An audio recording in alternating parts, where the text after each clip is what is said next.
start of any racing season, expectations throughout the pits are high. The Citrus Bowl, Orlando, Florida, the site of the opening round of the 1993 Supercross season, was certainly no exception. It was generally accepted, though, the 1993 championship would more than likely be decided by a single pair of riders.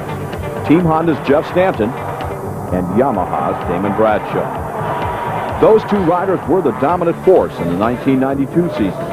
Stanton won his third Supercross championship, while Bradshaw won a record-setting 9 events. There were, of course, other contenders. If things fell just right, one of them could challenge for the crown. Most notably were the Kawasaki entries Mike LaRocco and Mike Kidrowski. Suzuki pinned their hopes on newly signed Jeff Matasevich, veteran Guy Cooper, and two-time 125cc Eastern Regional champion Brian Swink, who was a rookie in the ranks of the 250. In addition to Stanton, riding for Team Honda was Steve Lamson and two-time 125cc Western Regional Supercross champion Jeremy McGrath, another 250 rookie. Bradshaw was certainly the heart and soul of the Yamaha team, but second-year rider Jeff Emig was expected to make waves.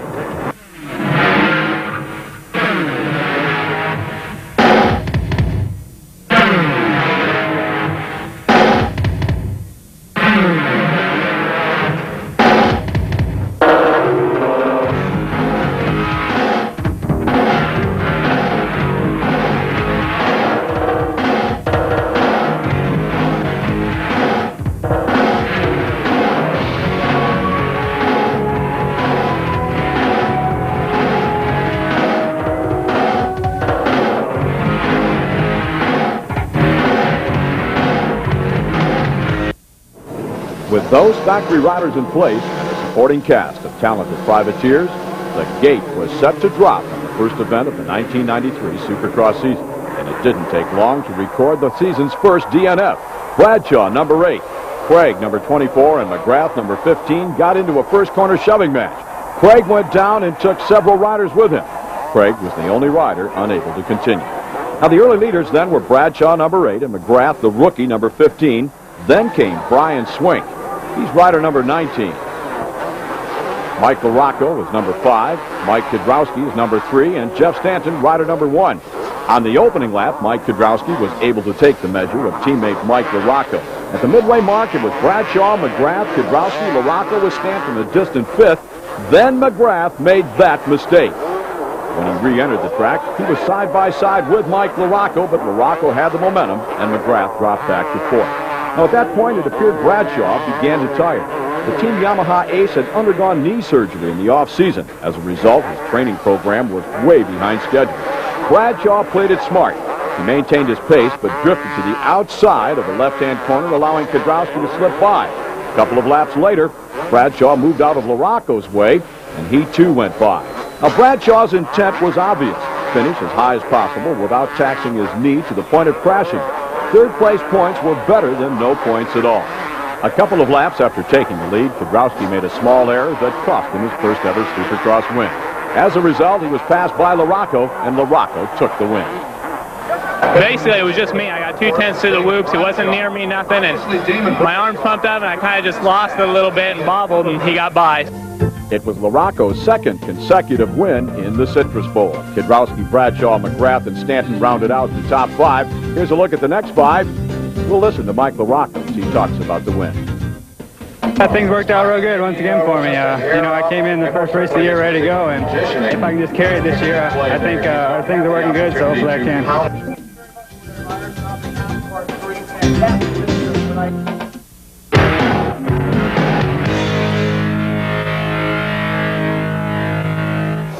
The Astrodome in Houston, Texas played host to round 2 of the series. The star of the show, number 7, Guy Cooper from close by Stillwater, Oklahoma.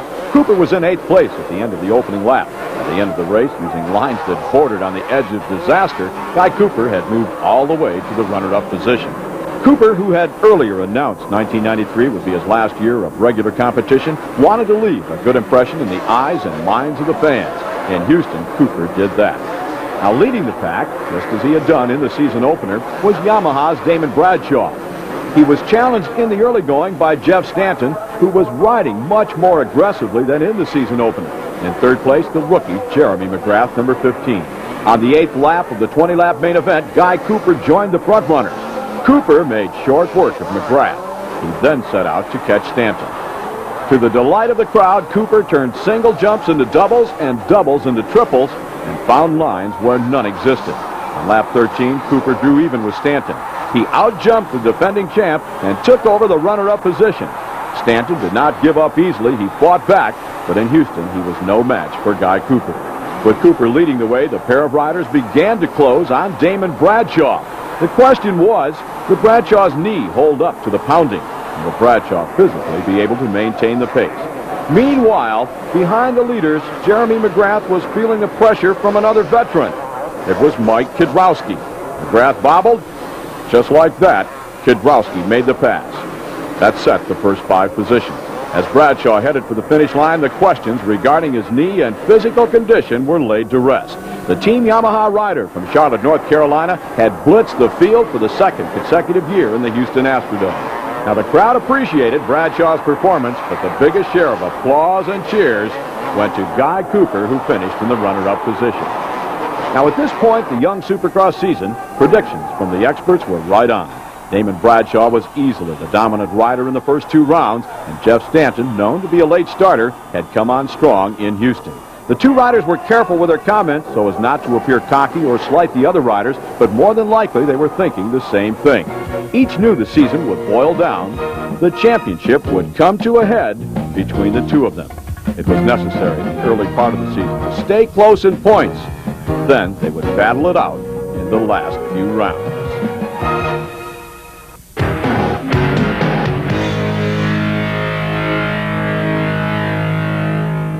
Round 3, Anaheim, California. This is heat race action. Watch McGrath, number 15, as Lamson, number 21, gets into a shoving match with Jeff Hemming. We're going to see it again. The key here is lightning fast reflexes and McGrath's unique ability to change lines. Now, with this pass coming up, the Team Honda rider from Murrieta, California, was set apart from other rookie riders and mere Supercross mortals. Jeremy McGrath was elevated to the big time. Kiedrowski won the heat. McGrath gets second. Hemming is going to get in one more lick as he does the bump and run with Lamson.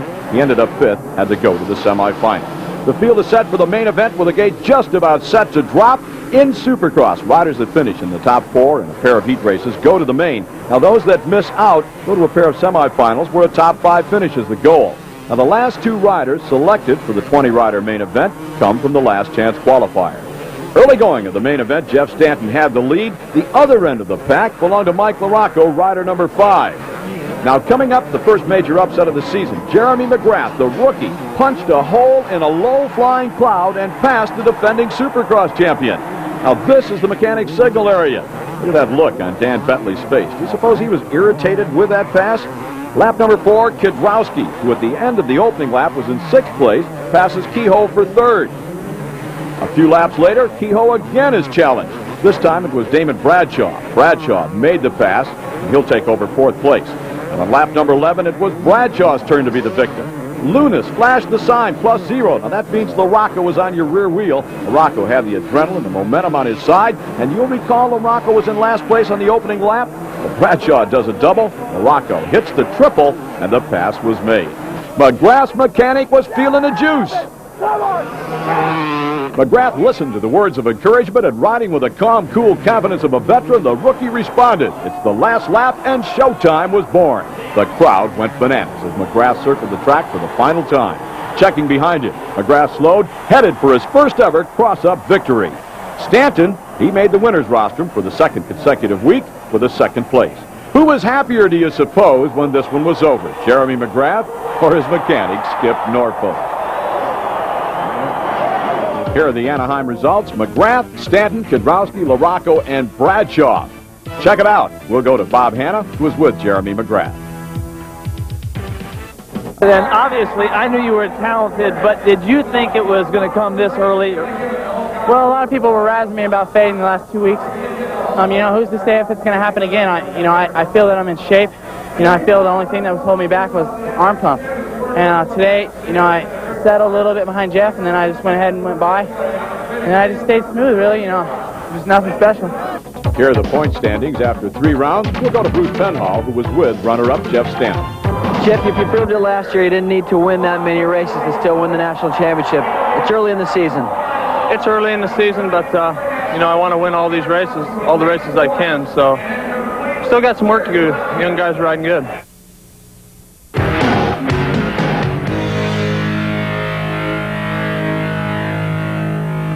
After winning Anaheim, the track was knocked flat with a fluke. No practice, no training for the entire week. Now, possibly the inactivity led to a rare McGrath error. Watch what happens at the start of his heat race. Caught in the gate, McGrath, for the first time, went to the semifinals to qualify. Now, the center of attention in the opening heat was again Guy Cooper. The fan favorite came from off the pace to gain a qualifying position. Now, here he is just disposed of Jimmy Button, number 25, and Steve Lamson, number 21. He was after the leader, Jeff Matasevich, when he took this spill. Now, was Cooper destined to the semifinals with McGrath?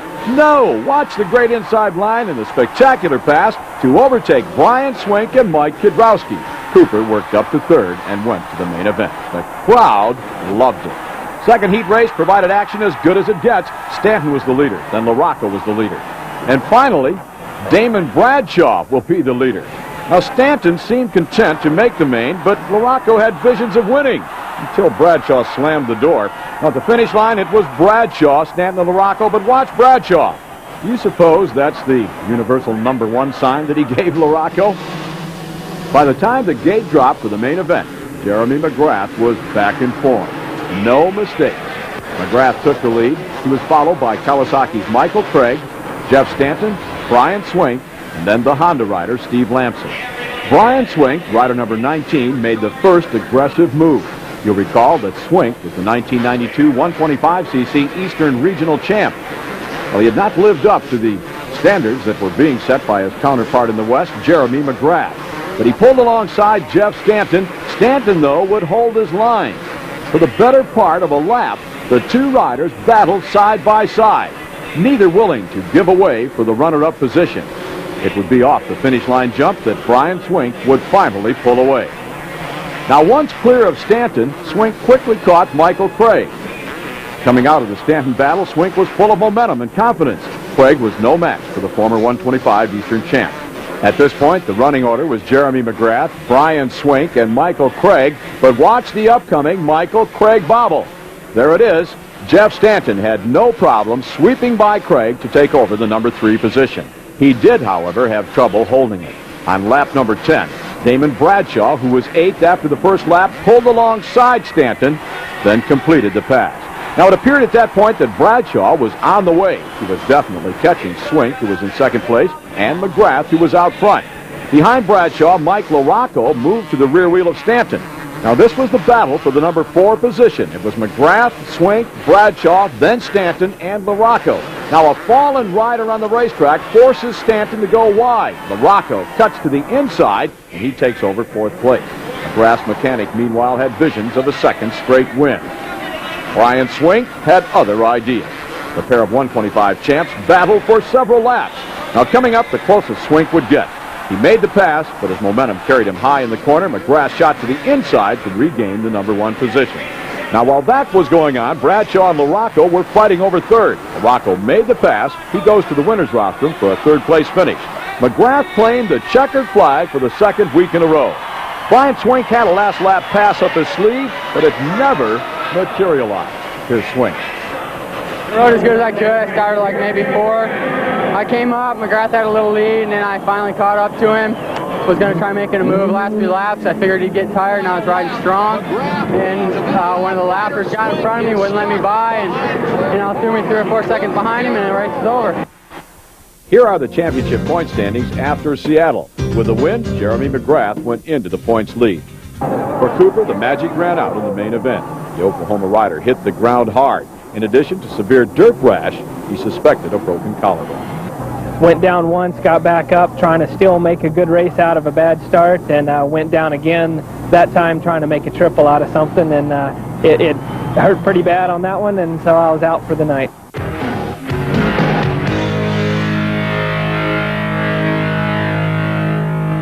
Cooper would miss the next 3 races. Mike LaRocco, on the other hand, would miss the next 7. Between Seattle and San Diego, LaRocco crashed while practicing and broke his wrist. Crashing and avoiding injuries is not a talent. There's a lot of luck involved, the kind of luck needed to win championships. Watch the upcoming tangle in Jeremy McGrath's right arm and shoulder. No harm done, but a few inches either way, and Jeremy McGrath, along with Kidrowski, could easily have been sent to the sidelines. Now watch where Motacevich lands. A few inches to the right, Motacevich could have been on the ground. Instead, he went on to pass Brooks and finished third in the heat race. The heat, by the way, was won by number 24, Michael Craig. He won it twice, in fact. At least that's what he thought. Look at this. He thinks the race is over. Great cross-up, though, Michael. When the gate dropped for the main event, Jeremy McGrath erased what few doubts remained. He was for real, and with another hole shot, was boosted to the status of a legitimate contender. And one of the veterans. They're less than spectacular performances to date. This year? No, Bob, I've been less than spectacular. I started out real slow, but I look forward to changing that here in San Diego and picking up the pace and getting my first win. Damon, your thoughts? Well, we've been making some changes with the bike, and other than Houston, I haven't really been that spectacular, but hopefully we'll turn it around. I feel good, and we'll see. What we'll see is Jeremy McGrath rocketing away to another win. Stanton gave chase. He was closing the gap, but Stanton's luck ran out. The second week in a row, Stanton went down trying to catch Jeremy McGrath. Damon Bradshaw did not fare as well as Stanton. He started 11th and ended up 6th, where Stanton did finish 3rd. Now McGrath will set a new rookie win record with 3 in a row when he takes the finish line jump. Here comes McGrath, and it's 3 in a row. Here are the results from San Diego. McGrath, Kidrowski, Stanton, Craig, and Swing. Let's take a look at the championship standings. Bob Hanna, meanwhile, is with Jeremy McGrath. Well, Bob, I'm not doing anything different than any other guys. I'm just trying to get a good start, and I'm just riding smooth out there. These guys are having a little bit of troubles maybe, passing guys and getting tangled up. But, I'm just trying to get out of front as fast as I can, and it's working for me. And that was the secret. Go 110% from the drop of the gate. While the veterans were watching each other and playing it smart, McGrath was running away with the series. We're all a bit surprised here and very pleased at American Honda. We knew there'd be a learning curve for Jeremy McGrath in 250 class coming off of 2 125 championships, but having him whip off 3 straight main events in a row and getting into the series points lead is more than we expected. Yeah, we're surprised and very pleased.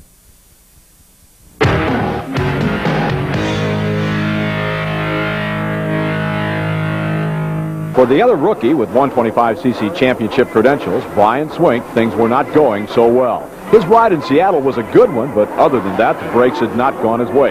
In Tampa, in his heat race, he blew an engine. In the semifinal, he crashed hard, shaking up his body and bending his bike. Last chance qualifier? Well, Swink was definitely in the wrong place at the wrong time. Watch the upcoming crash in corner number 1. Swink would set out the Tampa main event. McGrath's championship chase, meanwhile, was being compared to other title runs by rookies that came up short. Here's Jeremy. Well, that's past history, and that's what's happened in the past. But, I'm going to do everything in my power to show that that's not going to happen this time, I'm really confident right now, and I'm able to win races. And as long as I'm able to win races, that's not going to happen. Pressure's never really gotten to me any time in the past, and Honda doesn't put any pressure on me, so I think history's not going to repeat itself this time. Motacevich denied the pressure when he was a rookie with a points lead. He later admitted it was a problem. Well, in the earlier races, I was just out there having fun, and I was in the points lead up until I think the last 4 events of the Supercross series. McGrath's out there, he's having fun, and he's winning races, and the pressure definitely got to me. Damon admitted last year it got to him, and if McGrath can keep the pressure aside and just go out there and ride and have fun, maybe he can come home with a championship. Bradshaw agrees. He set the rookie win record with 5 victories, but no title. While you're winning races and everything's fine and dandy, long as things are going good, everything's real easy. But really, you don't start really feeling a whole lot of pressure till you start getting down to the end, or either somebody else beats you and starts, picking up some points on you. That's when the pressure starts getting good. Right now, I think he's got a 15-point lead, which is, when I had that 15, or at one time I had a 27-point lead, I didn't consider it a lead. I said I can never have enough points. I ended up winning 9 races in the year and still didn't win the championship. So, it's time for me to start winning some races. I've only won 1 so far, and I think as far as pressure for Jeremy, I don't think there should be any right now. At the time, there wasn't any on me, but once you get beaten, things start changing, then the pressure starts coming in. If McGrath was feeling pressure at Tampa, he hit it well. The Team Honda rider grabbed yet another hole shot and was checkered flag bound. The action was all behind him. Stanton ran second for 9 laps, then faded to 4th. Kidrowski started 3rd, dropped a spot, then got it back. He finished 3rd. Next to McGrath's winning performance, Bradshaw turned in the best ride of the night, started 6th, worked up to 2nd. The eyes of the crowd, though, were all on McGrath. In Tampa, he led every lap en route to his 4th win of the season.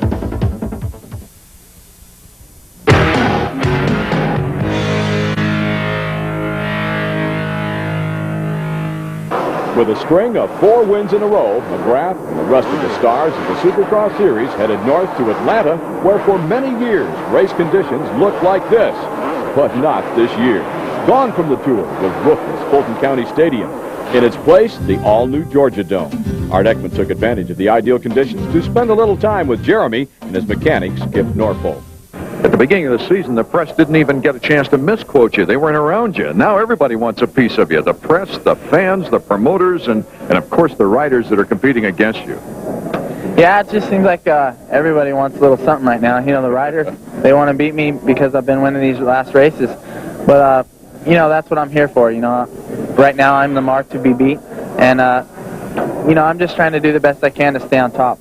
And Skip, as the wins mount up, do you think more and more and worry more about the bike? I don't want to call it worrying, but I do find myself going to tighten a bolt and going, hey, wait a minute, you just tighten that bolt. Get your head back on. But if I have the time, I'm going to check those things 2, 3, 4 times, whatever time allows me. Has Jeremy changed much? I know, like, he didn't win a heat race with the brand-new helmet, and then he put it away, and we haven't seen it since. The old helmet's on his head. No, it's sitting on a shelf back home looking pretty. It didn't work. That was the change. Went back to what was working, and we won 4 races now in a row. And it goes back to the old saying, if it ain't broke, don't fix it. Well, in the Georgia Dome, the streak came to an end. When the field rounded the first corner, McGrath was mid-pack. Jeremy later said, I just tensed up. Tonight, I didn't have it. Actually, I'm glad it's over. Now I can get back to racing. I can concentrate on the championship and matters at hand. Toward the front of the pack, there was a lot of racing going on. Michael Craig was the leader. He had the hole shot. Running in the number 2 position was Mike Kidrowski. This is the battle for 3rd and 4th between Stanton and Damon Bradshaw, who was running in the number 3 slot. Bradshaw drew alongside Mike Kidrowski, got a good line on the inside part of the racetrack around a left hairpin turn, and like that, Bradshaw was running in the number 2 position. The Atlanta race was paramount for the 3 riders running 2nd, 3rd, and 4th. Bradshaw in the standings was 18 points behind McGrath. Kidrowski was 19 points down, and Stanton 22 points back. It was time for the veterans to strut their stuff. Those 3 riders needed the points if they were to make a run at the championship, and it was close to the halfway mark of the season. You'll recall the strategy of the veterans. You have to finish throughout the first half of the season and finish consistently. You get as many points as possible in every race. Then, in the latter part of the season, when it boiled down to 2, maybe 3 riders, then you let it hang out. Then you go for broke. The veteran strategy had not worked to date. Jeremy McGrath was running away with the series, and they knew it. They knew they had made the mistakes in the early races, and it was time to come on strong. At the head end of the pack, Michael Craig was doing just that.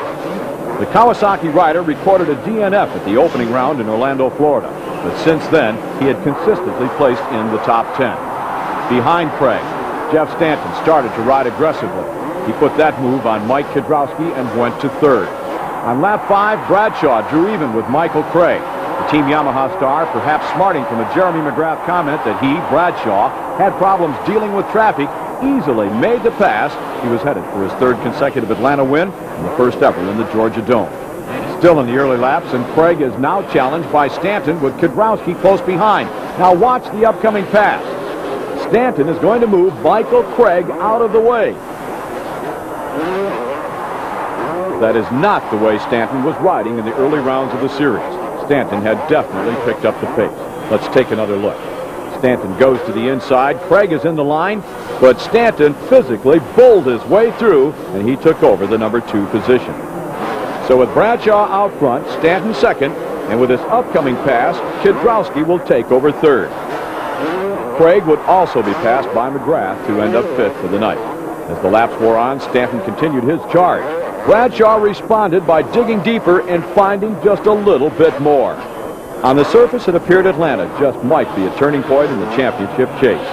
Bradshaw, Stanton, Kiedrowski easily maintaining the front-running positions. The word was, without a hole shot, McGrath was in trouble. That word was wishful thinking on the part of those that were looking to manufacture a championship points chase. So it was Bradshaw, Stanton, Kiedrowski, McGrath, and Craig in the top 5. Then Swink, Lamson, Stevenson, Ward, Phil Lawrence rounding out the top 10. Here are the standings after Atlanta. Note the gap between first and second. Bradshaw picked up some points.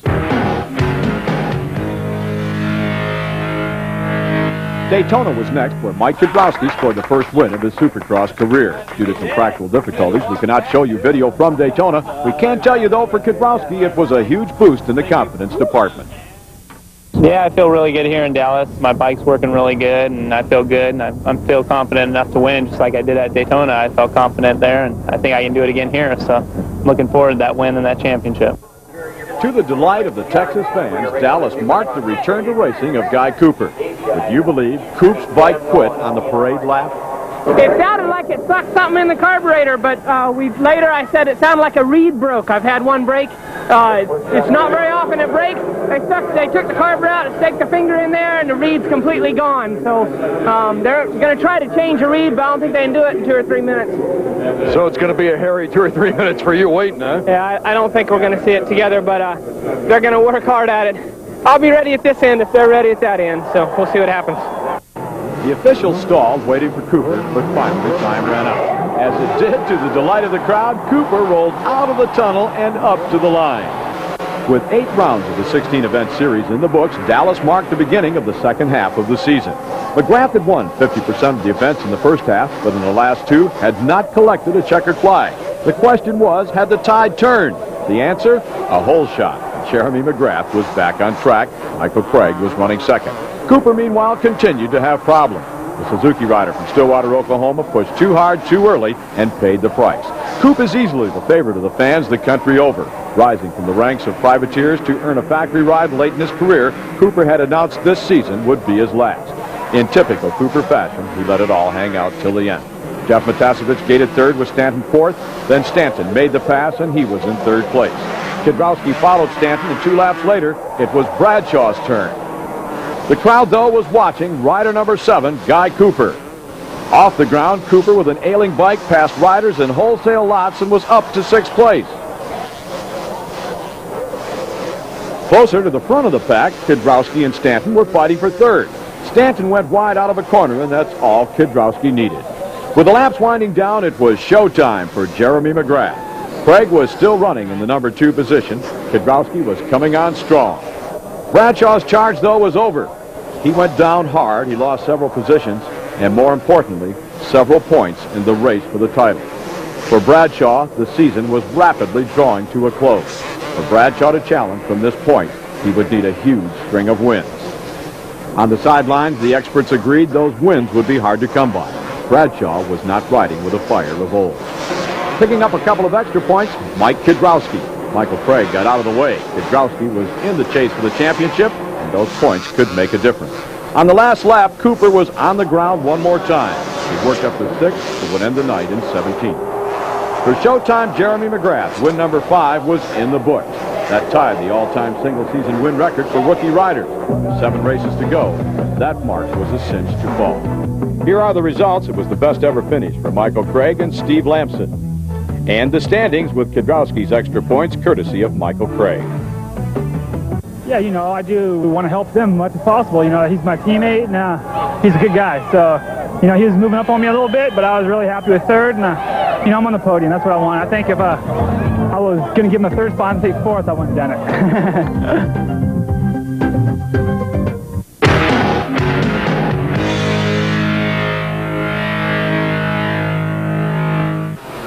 Charlotte, North Carolina, Eamon Bradshaw's backyard. With time running out, Bradshaw needed a strong ride, and he needed it now.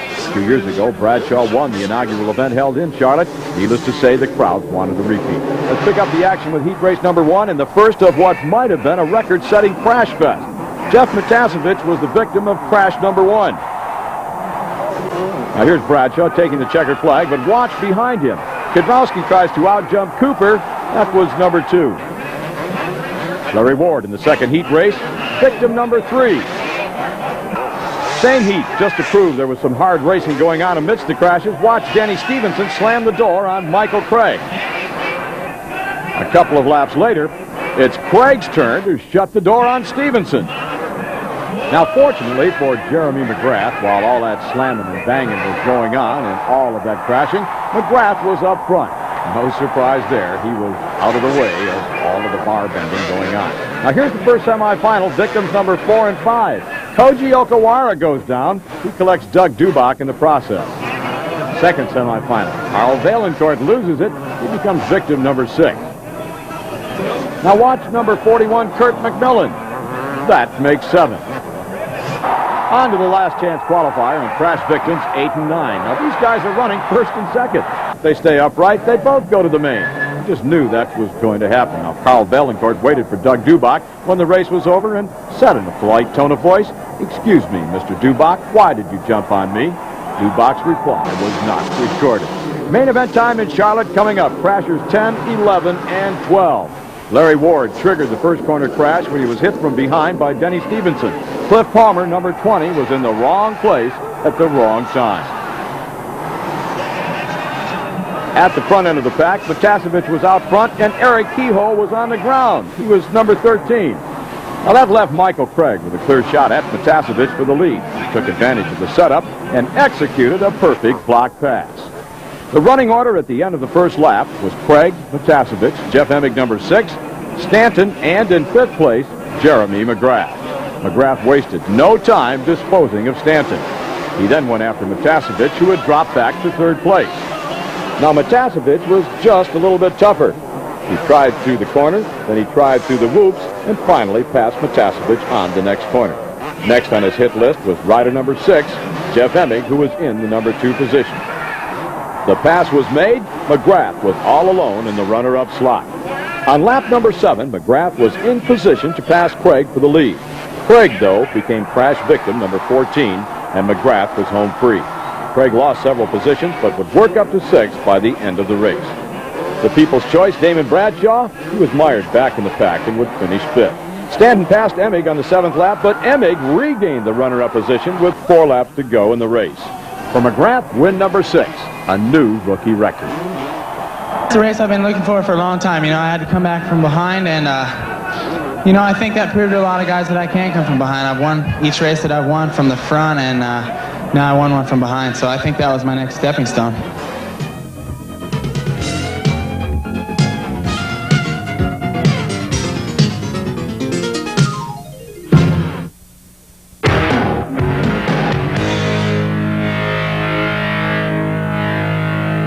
Next on the schedule, the toughest weekend of the Supercross season, the Pontiac doubleheader, and look who was in the crowd. Elvis is alive and watching Supercross. What Elvis saw when the gate dropped for Saturday's main event was the familiar figure of Jeremy McGrath bolting to the head of the pack. This time, though, the riders behind McGrath did not go away. Guy Cooper was in 2nd place. Coming up, a patented Guy Cooper move that explains why Coop is the choice of the fans. Watch this. McGrath will do a double take when Coop falls out of the sky and lands beside him. Now, McGrath, probably not believing what just happened, was slow to recover, and Michael Craig was quick to take advantage of the situation to move past McGrath into 2nd place. A few corners later, Craig, bitten by the adrenaline bug, blasted by Cooper, and he'll take control of the point position. Now, Craig opened a huge lead on the field. It appeared he was a shoo-in for the first Supercross victory of his career, but as he had done all season long, Craig crashed. How big was his lead? Well, Craig got up. He remounted. He'll start his Kawasaki and never relinquish control of the number 1 position. Still in the first half of the race, McGrath was in 2nd, but was being pushed by Kedrowski and Bradshaw, who had caught McGrath from out of the pack. Both riders made the pass. McGrath was dropped to 4th. Now, not since the opening 2 rounds of the series had McGrath been shoved around like he was in the first night of racing in Pontiac. Michael Craig, perhaps shaken from a hard crash he suffered just a few laps before, was no match for the charging duo of Kedrowski and Bradshaw. Those 2 riders had hooked up in tandem, and from out of the pack with the adrenaline flowing were on the gas. Now, Michael Craig was still in position for a spot on the victory rostrum for the 3rd place. Craig made a big mistake at this point. When he was passed by Kedrowski and Bradshaw, he tried to match the speed of the 2 riders. It was Michael Craig's undoing. Craig was up and okay, but he was out of the hunt. Bradshaw, a few corners later, joined Michael Craig on the ground. He was obviously in pain. He was slow getting up. For Bradshaw, the night was over. Until that crash in Pontiac, Bradshaw had ridden extremely well. He was extremely fast. He was in line for a possible Pontiac win. Instead, his season would go down the drain. He went back to the pits and called it a night. In the closing stages of the Saturday night affair, a battle erupted for the runner-up position. Stanton had it, and McGrath wanted it. Pass was made, and the running order for the dash to the checkered flag was set. After the win, Kedrowski answered the critics that claimed his first win at Daytona was more like an outdoor national than a Supercross. Yeah, you know, I started hearing that rumor too. They said, "Oh, it's kind of like a national track. That's the only thing Kedrowski can win on." And you know, everyone at Kawasaki was kind of razzing me a little bit. So tonight, I guess I proved that wrong. I just kept telling them, "Hey, man, I'm gonna start winning. Don't worry about it," you know. Mike Kedrowski moves to 2nd place in the standings. Damon Bradshaw, with a long face, is standing by with Art Eckert. I just cross-rutted and went over the bars and kind of landed on my head and knocked me not quite right. You're not quite right now, but you made it a heck of a run on the way through the crowd. Yeah, I was trying to. I felt real good and was coming up, and I got up on the mic and started making a couple mistakes, and I said, well, I'll lay back for a second, then I'll go for it again, and by the time I started to go for it again, I crashed. So. Well, the riders that are in the contention for the championship probably ought to come into this race a little conservative.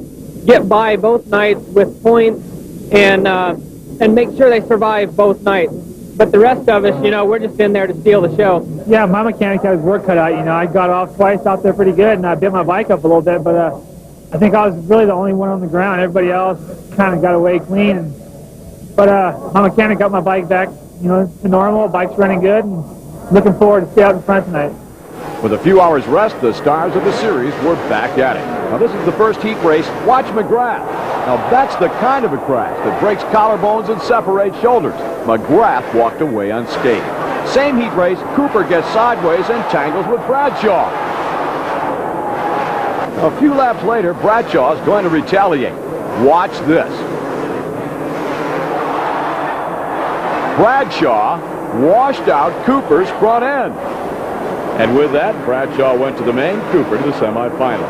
At the head end of the pack, Steve Lamson was busy winning the race. Afterward, Bradshaw and Cooper talked about the incident. You never have any idea what Cooper's thinking unless you pass him the way I pass him. He ends up running into you 14 times after that, you know. He ran into me and ripped the brake off the bike. I didn't have any front brake, but, you know, there's nothing out of the ordinary with Cooper. I don't know, he's just a young kid that gets paid a lot of money, and I think he's got a bad attitude, but I just ride the best I can, and on a track like today, I'm running a little bit sore today, so maybe I was protecting my lines a little bit, but if I'm up there running with him in the main, you know, paybacks, I don't know. I give everybody a lot of respect, but him the least respect. Just I don't care for his attitude that much, but I enjoy racing. That's why I'm out here, to have fun, race my own race. As the gate dropped for round 12 of the series, tempers were short. The series was nearing the end, and frustration as championship hopes dwindled was commonplace. Mathematically, several riders were still in the hunt for the crown. Realistically, only Mike Kedrowski, who was 21 points behind McGrath, had a legitimate shot. But McGrath would have to help. The Honda star responded with a hole shot that led to a 7th win of the season. Late in the race, this scary incident took place. It quieted the crowd. Jeff Stanton is down in the track. That's Larry Brooks bending over him. Now, the crash was caught by a camera taping from the other side of the racetrack. Now, watch the top part of the screen. You'll see Larry Brooks endoing and Jeff Stanton coming down on Brooks's bike. Stanton became tangled in the two machines. He was driven hard into the ground. Larry Brooks was quickly up, but Stanton was motionless on the track.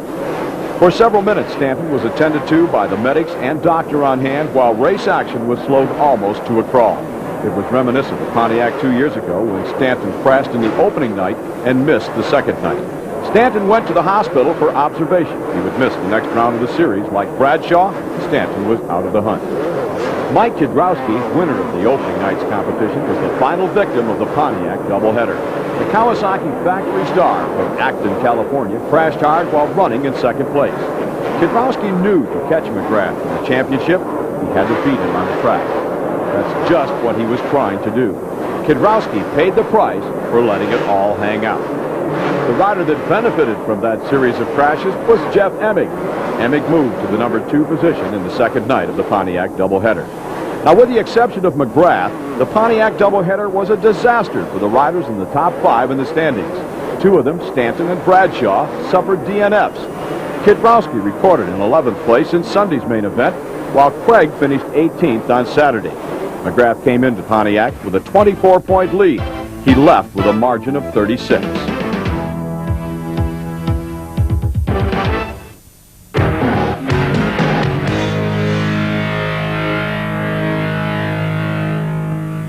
The Hoosier Dome, Indianapolis, Indiana. Is that the president with his entourage of security guards? Hey in there! Unlock your door! It's Mike LaRocco from nearby South Bend. He was welcomed back in style. Now, you recall LaRocco won the opening round of the series, suffered miserable starts the next couple of races, but was easily the fastest rider on the track.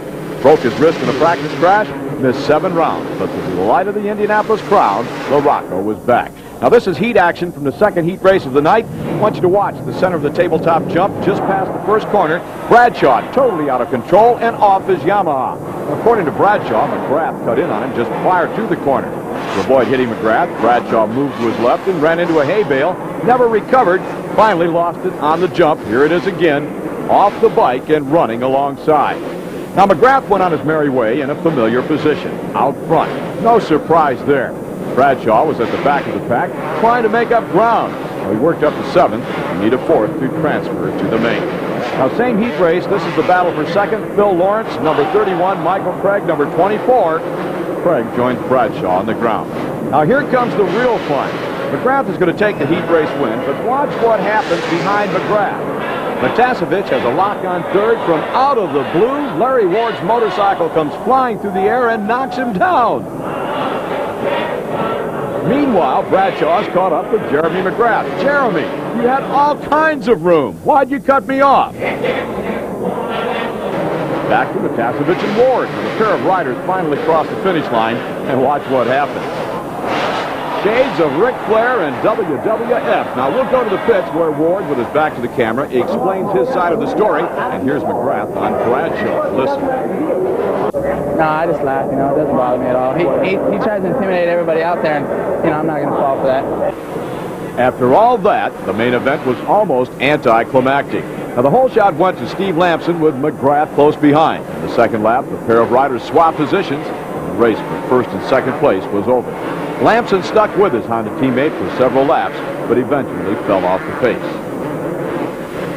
Now, this is the battle that ultimately would decide third. Michael Craig and number 6, Jeff Emig, diced for several laps. Coming up, we'll go to the back of the pack where Mike Kiedrowski was all but eliminated from the championship chase. Kiedrowski had a terrible start, then crashed. The Kawasaki ace ended up 12th for the night. Back to the battle for third and watch Michael Craig. Now, whatever Craig was doing did not include staying on the gas. Jeff Emig easily made the pass to secure the show position. Now, Jeremy McGrath has obviously been the big surprise of the season. The rookie sweeping to all of the victories, and obviously the championship is well in hand. But Michael Craig opened an awful lot of eyes throughout 1993. He started the season with a DNF, then progressively got better. Several top 10 finishes will earn him a factory ride in 19 and 94. Steve Lamson holding on for his best ever Supercross finish. He's going to take a second place in Indianapolis. Bradshaw had the worst day. He was mathematically eliminated from the title chase. Oblivious to the problems behind him, Jeremy Showtime McGrath dazzled the crowd with win number 8. Here are the results. It was McGrath coming out on top, followed by Lamson, Emig, Craig, and Guy Cooper. The standings look like this, we'll go to Bob Hanna, who's with Jeremy McGrath. Jeremy, I'm getting the impression that once the gate drops, everybody gives up, knows they're racing for second, and you just go ahead and take the win. Well, Bob, I don't think their intentions are that, but that's my intentions, that's for sure. You know, I want to win every race as good and as far as I can win it by.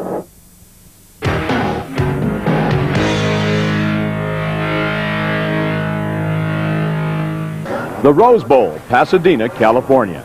With 3 rounds remaining on the 1993 Supercross schedule, Jeremy McGrath, with a 52-point lead, could clinch the crown. Now, to stay alive, Mike Kidrowski had to beat McGrath and score at least 3 more points than McGrath. If he did any less, Kidrowski would mathematically be eliminated from the title chase. Now, this is the first heat race of the night, and it provided some of the night's best racing. Here, Larry Brooks is the leader, rider number 17. He's trying to hold off Damon Bradshaw. His efforts were of no avail. Bradshaw will find a fast berm and take the position away from Brooks. Close behind, Mike Kidrowski. Now, he wanted a no-risk pass situation. He found it, or at least he thought he found it. Kidrowski moved into second place. Now, just off the pace being set by the 2 riders was number 9, Larry Ward. Ward watched Kidrowski pass Brooks, and he tried the same line. Though in the Brooks bobble, and the pass was a no-contest affair. Brooks was now in the final transfer position with Brian Swink and Mike LaRocco giving chase. When LaRocco broke free from Swink and quickly gained on Brooks, it appeared it was just a matter of time before the pass was made. Watch what happens, though, to Mike LaRocco. He gets sideways in the corner, loses control, he's out of it. Now that left Swink to challenge Brooks for the final transfer position. The battle went all the way to the wire, and Larry Brooks is going to get the nod. But watch Brooks off the finish line jump. For Swink, it had been a trip to the semis. For Brooks, it was a day in the sun. Let's see that finish line jump one more time. It's the classic flying W. It was time for the Pasadena main event. Time for Mike Kidrowski to put a crimp in Jeremy McGrath's victory celebration. Time for Jeremy McGrath to wrap up the championship. Let's watch the start. When the field of Supercross stars rounded corner number 1, like he had so many times during the season, Jeremy McGrath led the pack. Barring a crash or a mechanical failure, the chase for the championship was over. From the middle of the pack, Kidrowski would need a miracle to stay in the hunt. Now behind McGrath, Guy Cooper woke up the crowd by storming into second place. Behind Cooper, Jeff Emig, then Jeff Stanton. Ezra Lusk was in 5th, just 1 position ahead of Kidrowski. Mike Kidrowski rode the ragged edge trying to catch McGrath. With 2 laps to go, he moved to the runner-up position, but it was too little, too late. McGrath was gone, and the 1993 championship was history. While McGrath completes the last lap, listen as Kidrowski looks back on the season and talks about Jeremy McGrath. Well, you know, you look back at the season, and I've had a great season. I won my first 2 Supercrosses this year, and, you know, I rode a lot of good races and had a couple breaks, and Jeremy never did. So, you know, he deserves it 100%, and, you know, he rode a hell of a season, and my season was great, too, so I can't complain about nothing. And with that cross-up, Jeremy McGrath was the 1993 Supercross champion. The celebration was underway when Art Ekman caught up with Jeremy's mechanic. Can you believe it? Oh, God, this is great. Oh, man. He just never let up the whole season long. And things are going great right now. God, it's unbelievable. Oh, speechless. Well, all right, Skip. Here's a look at the way they finished in Pasadena. McGrath, Kidrowski, Stanton, Lamson, LaRocco, Henry, Luss, Stevenson, Palmer, Cooper. Let's go to Jeremy McGrath. Woo! I'm happier than hell, that's for sure. You said earlier in the year that you didn't want to be the kind of rider to sit around second, third, fourth, and win the championship. You wanted to win them in style, and you wanted to win a lot of them. You've done that. Well, Bob, you know, I try to win as many races as possible, and, you know, tonight was my night. I got a good start. I didn't get a good start in the heat race, and I made up for it in the main event, and I sure didn't want them guys catching me, that's for sure. With the crowd looking on, Roy Jansen from the AMA made it official. Well, Jeremy, you've changed the sport of Supercross. On behalf of the thousands of fans that you have around the country, that which you've worked so hard for, the #1 place. Congratulations. Thanks a lot, Roy. You know, I'd just like to thank AMA and Camel just for giving me the chance to do this. You know, Honda's backed me all the way, and I just appreciate it, you know, a whole heck of a lot. And I hope I can do it again next year. You know, had a great season. I couldn't ask for anything more, but there's still 2 more races, and I want to win those too. So I just like to thank everyone out there who made this possible, and appreciate it.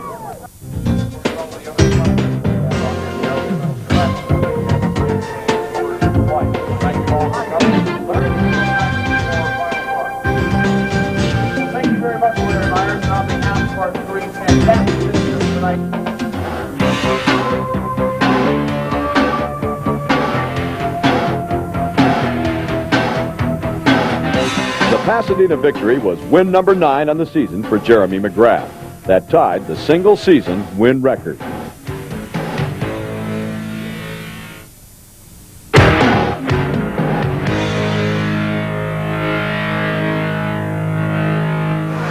The next to last race of the series was at Spartan Stadium, San Jose, California. In the second heat race of the night, the crowd was treated to a look at a rider that could be next year's Supercross star. Rider number 16 is Honda's Doug Henry, who won the 1993 Eastern Regional Supercross Championship. With that title out of the way, Henry was trying his hand with the 250 class. From out of the pack, Henry cut and slashed his way to a qualifying position for the main. Here comes a pass on Larry Ward, rider number 9. That put Henry in 4th. For a little insurance, Henry went after Buddy Antonez, rider number 32. He made that pass and was easily in the main event. Jeff Emig, on the other hand, was not faring well at all. Emig failed to qualify in his heat and took this tumble in the semi. He did win the last chance qualifier to go to the main event. Hero of the night, how about Guy Cooper? Riding the next to last Supercross of his career, Coop pulled out all the stops to win semifinal number 2. Now his competition, another 125 rider, fresh from the Eastern Regional Championships, number 43, Ezra Lusk. Granted, it was not a main event, but it pleased the crowd immensely and fired Cooper up. I think they love me here. It's pretty neat. I can hear them all the way around. A couple of years ago, you almost won this. You think this might be your night? I sure hope so. I've been looking a long time for a win, and I definitely got the fans behind me now. I just got to go put it together. Well, you can put this in the bank. If Cooper had been able to put it all together, the crowd would have torn the place apart. As it turned out, Cooper had an early chance, but as you'll soon see, the Suzuki star was involved in a crash, not of his doing, I might add, that eliminated him from the hunt. The rider that did put it all together, no surprise here, Jeremy McGrath. On the opening lap, it was McGrath, Stanton, Lamson, and Cooper. Matasevich and Swink were running 5th and 6th. Now, the competition was intense. McGrath was looking for win number 10, a new record, while the rest of the field wanted to salvage a little bit of pride. Most of them had never won a Supercross main event. Stanton, the 3-time champ, had won a multitude of times, but had not claimed victory in '93. Now that move took Lamson out of the chase. He rebounded quickly, but the damage was done. Now still in the hunt, in this battle over 3rd, Cooper number 7, Matasevich number 12, and the newcomer to the series, Doug Henry, rider number 16.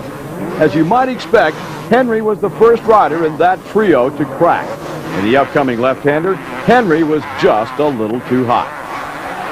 Now that left Matasevich 3rd and Cooper 4th. A few laps later, Cooper had passed Matasevich and the pair of riders were dodging lappers. Now watch the upcoming whoop section. Number 14, Doug Dubach, will lose control at the end of the section. Cooper hits Dubach's bike, Matasevich plows into Cooper, and Tom Tahoop joins the crowd. Now we'll see it again. This time pay attention to after the crash. Bradshaw goes to his left to miss the fallen riders, while Kidrowski loads the suspension and jumps over the top and passes Bradshaw in the process. Here it comes. Watch this. Bradshaw to the left, Kidrowski over the top. The pass was made. I would point out, despite the nastiness of that crash, there were no serious injuries. Bradshaw got back by Kidrowski to take control of 3rd, while Kidrowski and teammate Mike LaRocco settled into 4th and 5th. Now by that time, McGrath, who had once again led every lap, and Stanton, who was a distant 2nd, were out of reach. The final lap, and McGrath was headed for a new single-season win record. At the same time, Kidrowski was headed for a crash. In the last-ditch effort to pass Bradshaw, Kidrowski hit the ground. Jeremy McGrath wins number 10 of the season, a new single-season win record, followed across the line by Jeff Stanton. 3rd place fell to Damon Bradshaw, then Mike LaRocco in 4th. And here are the standings with 1 round remaining in the 1993 Supercross season. Jeremy set a good pace, and I just got in behind him. I wanted to be a little closer to him, but I just couldn't reel it in. It seems like I'd start reeling it in and I'd make a mistake. So starting all over for me. The championship's over. I look just rebuilding for next year.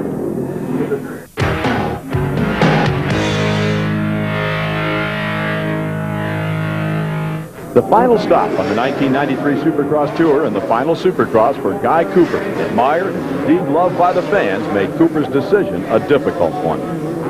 Yes, it does make the decision really hard. I've been busted up quite a bit the last few years, and Monday mornings, Tuesday mornings start to get pretty hard to get up from, and it's just one of those things where I'm taking chances. I'm taking chances that I probably shouldn't be taking, and it's, I think, in my safety, and I would like to just watch younger riders come up. I think it's time to back out. If this was a storybook, Cooper, in his last official start, would come from behind to claim the first Supercross victory of his career. But it's not a storybook. It's Las Vegas, and the odds were stacked against the rider that came through the ranks as a privateer. He earned a factory job late in his career and blossomed into one of the most popular riders in the history of the sport. From the drop of the gate, Cooper later said he was tense and did not ride well. Out front and showing blazing speed in the early going was Ezra Lusk, who had spent most of the season in the 125 ranks. Now behind Lusk came Larry Brooks, Eric Kehoe, Steve Lampson, Cooper, and then Jeff Stanton. Back in the pack, in fact, he was in 13th place at the end of the opening lap, was Jeremy McGrath. Now Cooper made the first major mistake of the race and silenced those fans holding out for a Cooper win. We'll watch it again. Cooper slammed into the face of a stubborn Whoop and simply couldn't hang on. Now check this out. In 5 laps, McGrath, who started 13th, was up to 4th and pounding on the rear wheel of Larry Brooks for 3rd. No problem. McGrath had another 15 laps to catch the leaders and win his 11th main event of the season. With momentum on his side, McGrath caught Jeff Stanton, and the battle for second was on. The battle, though, would not last long. Coming up, a rare, in fact, in this record-breaking Showtime season, an almost unheard-of Jeremy McGrath mistake. McGrath sets up on the outside of this Whoop section and cuts to the inside. His intent probably was to deliver a block pass on Stanton. Instead, he ended the season in the bail. Now, we'll watch it again. McGrath misses what would have been a spectacular move by inches. Near the midway mark of the 20-lap main event, Ezra Lusk was still in control of the tempo of the race. Unfortunately, he lost control of a Suzuki in a rough set of whoops and handed the lead to Jeff Stanton. Lusk returned to the battle in second place, but company in the persons of Kawasaki teammates Mike LaRocco and Mike Kidrowski was on the way. Kidrowski had started 12th, LaRocco 9th. They hooked up on lap number 8 and were mowing the competition down. Within a couple of laps, the pressure was on Lusk, and the youngster from Georgia made another mistake. In the closing laps, the Kawasaki riders gained on Stanton and in fact seemed poised to challenge for the #1 position. But each time they drew close to Stanton, Stanton would pick up the pace and pull away. Among the three, perhaps Stanton wanted the win most of all. He had not tasted the champagne of victory thus far in the season, and he was long overdue. In the end, it was Stanton and LaRocco as Kidrowski fell off the pace. The 1993 Supercross season was down to the final jumps and the final corners. And the last race belonged to the defending Supercross champion, Jeff Stanton. In cruise control, he headed for the finish line jump, and victory was his.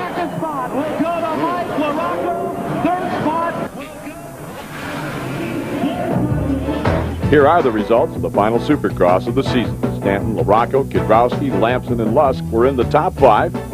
Cooper, Henry, Brooks, McGrath, Kehoe. Coming up, Jeff Stanton. If I could say it's about bloody time, huh? That was a nice ride, but you waited a little too long to do it. It's too bad it happened to happen at the end and not the beginning. But this is my job. I'm supposed I said San Jose is a rebuild time for me, so it's a good way to rebuild for up to next year. McGrath's championship points margin, 57 over Kidrowski. He could have stayed home the last 2 races of the season and still won the title.